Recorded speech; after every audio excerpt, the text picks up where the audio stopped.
మీరు గాంజాకి అలవాటు పడ్డారా ఆఫ్టర్ యువర్ ఫెయిల్యూర్ తర్వాత? మీ లైఫ్ ఫెయిల్యూర్ అని మీ లైఫ్ ఫెయిల్యూర్ అవ్వలేదు అయితే? ఎవరు చెప్పారు ఫెయిల్యూర్ అని? నేను ఫెయిల్యూర్ అయితే నువ్వు ఎత్తుకు కూడా నా దగ్గరకు వచ్చి ఎందుకు అడుగుతావు? వాళ్ళందరూ వచ్చి ఎందుకు ఎత్తుకొచ్చి అడుగుతారు? నువ్వేమన్నా రీహాబిలిటేషన్ సెంటర్ ఓనర్వా, లేదంటే డాక్టర్వా, లేదంటే లా అండ్ ఆర్డర్కి సంబంధించిన ఏ గవర్నమెంట్ బాడీకి సంబంధించిన రిప్రజెంటేటివా, స్పోక్స్ పర్సన్వా? అంటే మేము పీపుల్కి రిప్రజెంటేషన్, పీపుల్కి తెలియాల్సిన మా ద్వారా తెలియజేస్తాం. దానికి నీ వ్యాలిడిటీ ఏంటి, ఆథెంటికేషన్ ఏంటి, నీ రిజిస్ట్రేషన్ నెంబర్ ఏంటి? నువ్వు అంత జెన్యున్గా నువ్వు తీసుకెళ్లాల్సిన అంత పెద్ద సంఘ సంస్కృత బాధ్యత నీ భుజాలపైన ఎవరేసారు?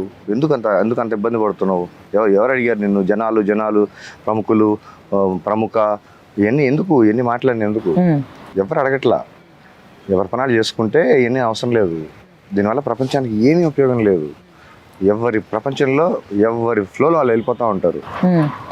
అనవసరమైన విషయాలు ఇవన్నీ అసలు సంబంధం లేని మ్యాటర్. ఎవరి లైఫ్ స్టైల్ వాళ్ళకి ఉంటుంది. ఎవరికి ఎంత ఉంటే వాడి దగ్గరే ఉంటుంది. వాడికి అంత ఉంది, వీడికి ఇంత ఉంది, నువ్వు జలసీ పడి నీవు ఎంత సంపాదిస్తావు నాకు తెలియదు, కానీ నాకైతే ఫరక్ పడదు బేసికలీ.